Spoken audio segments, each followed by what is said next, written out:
महत्वपूर्ण प्रश्न की तरफ। और अगला महत्वपूर्ण प्रश्न आपकी स्क्रीन पर दिया हुआ है, तो आप लोग सभी लोग इसे पढ़ेंगे और इसे हल करने का हमारे साथ प्रयास भी करेंगे। लिखा है, कोई आदमी 5 वर्षों के लिए धन 5% वार्षिक साधारण ब्याज पर उधार देता है। ठीक है, यदि उसे 6250 रुपये धनराशि प्राप्त होती है तो उसका मूलधन कितना था। साथियों, ये जो हमें मूलधन ज्ञात करा रहा है, तो आइए इस प्रश्न को हम लोग शानदार तरीके से हल करेंगे और प्रश्न में मूलधन ज्ञात करने का प्रयास करेंगे। साथियों, सबसे पहले हमें ज्ञात करना है कि इसमें दिया क्या क्या गया है। तो यहाँ पे समय दिया गया है, आप लोग यहाँ पे देखेंगे तो आपको दिखाई देगा। सबसे पहले 5 वर्ष जो दिए गए उसे हम समय में लिखते हैं, किसमें, जो हमारा यहाँ पे लिखेंगे हल, और हल में हम लोग लिखेंगे दिया है। क्या दिया है, क्या क्या दिया है, समय दिया है, समय बराबर दिया है 5 वर्ष। ठीक है, हमारा समय बराबर 5 वर्ष दिया है। इसके बाद हम देखेंगे कि साधारण वार्षिक ब्याज दर भी दी है, दर बराबर दी है, तो दर बराबर आर से डिफाइन कर लेंगे और समय को हम टी से डिफाइन कर लेंगे। ठीक है, तो दर बराबर भी 5% दी है। ठीक है, इसके बाद साथियों यहाँ पे दी है कि ब्याज पर उधार देता है यदि उसे 6250 रुपये प्राप्त हुए। कितने प्राप्त हुए, 6200 रुपये। इसे कहेंगे मिश्र धन। साथियों, इसमें ब्याज मिला हुआ है ना, जो प्राप्त हुआ है तो उसमें ब्याज भी होगा उसका, तो मिश्र धन इसे बोलेंगे, क्योंकि इसमें मिश्र है। क्या चीज़ मिश्र है, ब्याज मिश्र है, तो इसमें इसे मिश्र धन मिला है। तो मिश्र धन इससे कितना मिला है, 6250 रुपये मिला है साथियों। तो हम कहेंगे इसे 6250 रुपये मिश्र धन मिला है।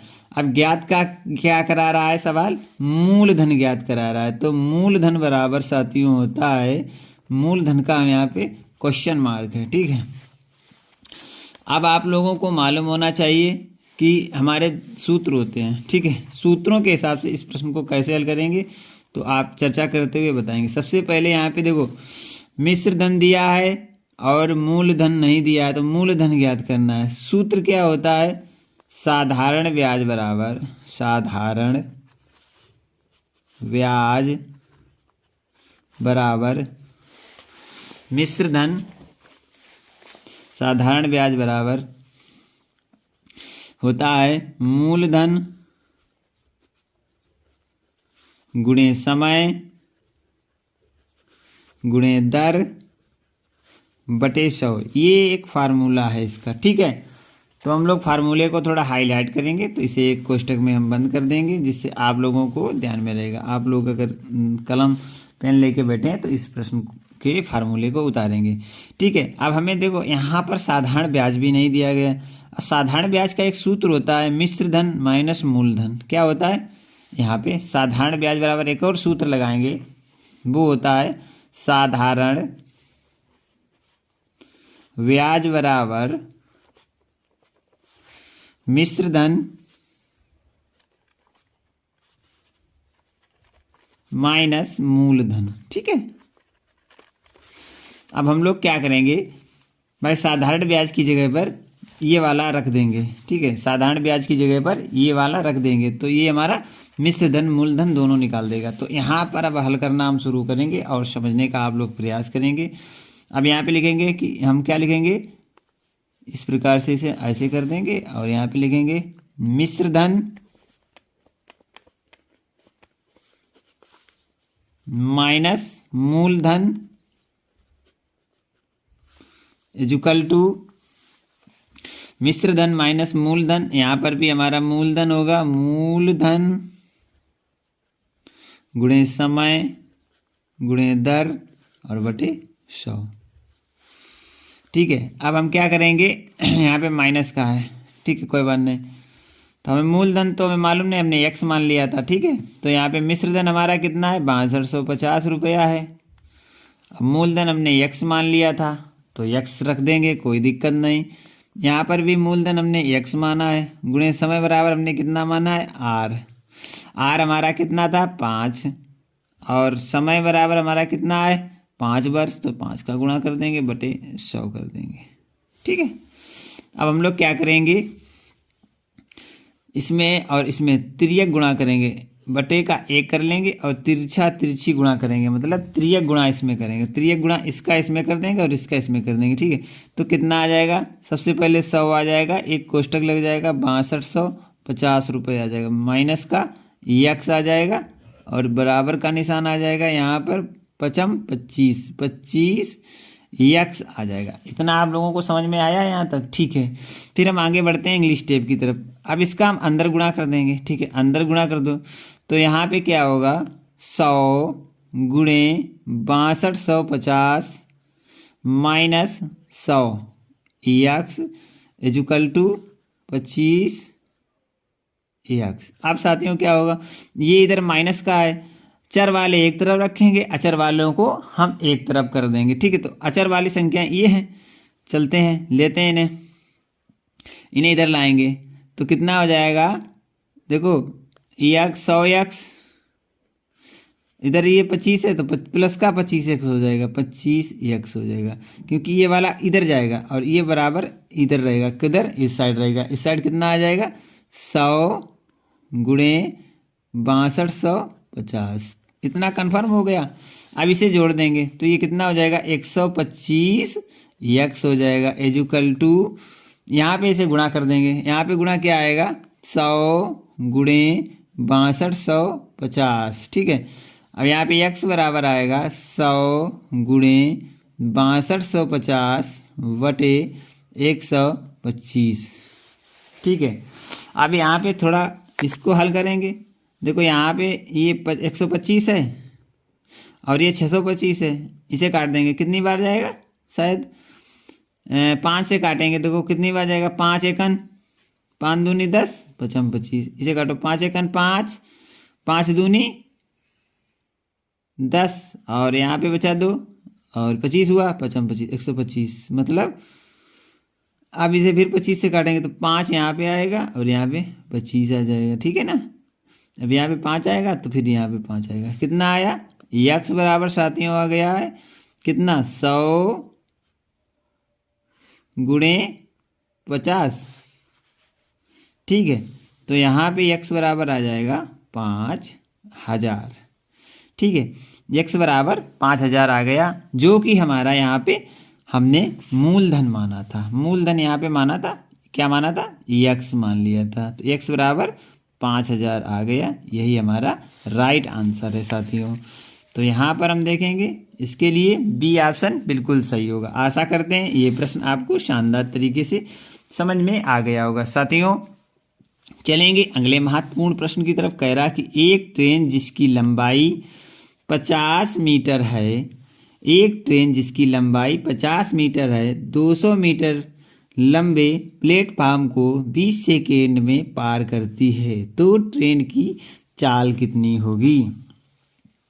आइए साथियों इस प्रश्न को शानदार तरीके से हल करेंगे और समझने का प्रयास करेंगे। जो भी साथी हमारे साथ इस समय जुड़े हुए हैं तो वीडियो को लाइक करेंगे और चैनल को सब्सक्राइब भी करेंगे। साथ में ये भी बताएंगे आप लोग कहाँ कहाँ से जुड़े हुए हैं।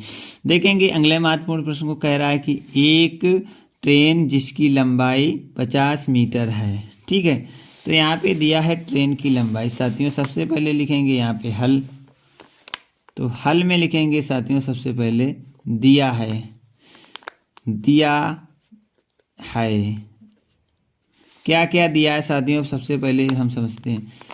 ट्रेन की लंबाई दी है, ट्रेन की लंबाई, ट्रेन की लंबाई कितनी दी है साथियों, 50 मीटर।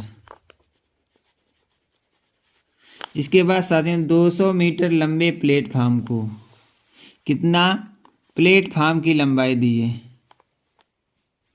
प्लेटफार्म की लंबाई, प्लेटफार्म की लंबाई दी है 200 मीटर। इसके बाद साथियों क्या दिया है, समय दिया है, समय टी, समय बराबर दिया है,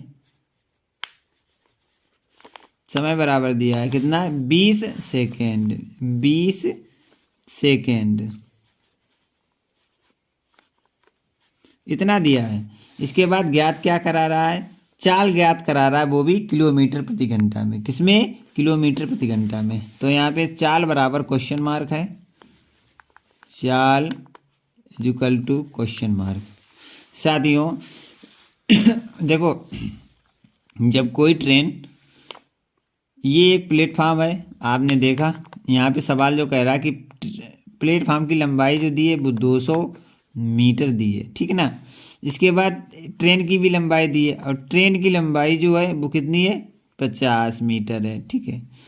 जब आप समझिए, जब कोई भी ट्रेन प्लेटफार्म को पार करेगी तो वो अपनी भी लंबाई को पार करेगी और प्लस प्लेटफार्म की लंबाई को भी पार करेगी। तो हम लोग क्या करेंगे, दोनों लंबाइयों को आपस में जोड़ लेंगे, तो ये हो जाएगी कुल लंबाई, मतलब कुल दूरी, ठीक है। तो हम लिखेंगे यहाँ पे कुल दूरी बराबर 200 प्लस 50 इक्वल टू 250 मीटर, ठीक है साथियों। इतना तो समझ गए होंगे आप कि ये हमारी कुल दूरी हो गई। अब हम क्या करेंगे लिखेंगे कि चाल है, तो चाल बराबर सूत्र होता है, चाल बराबर दूरी बटे समय होता है, ठीक है ना, समय होता है।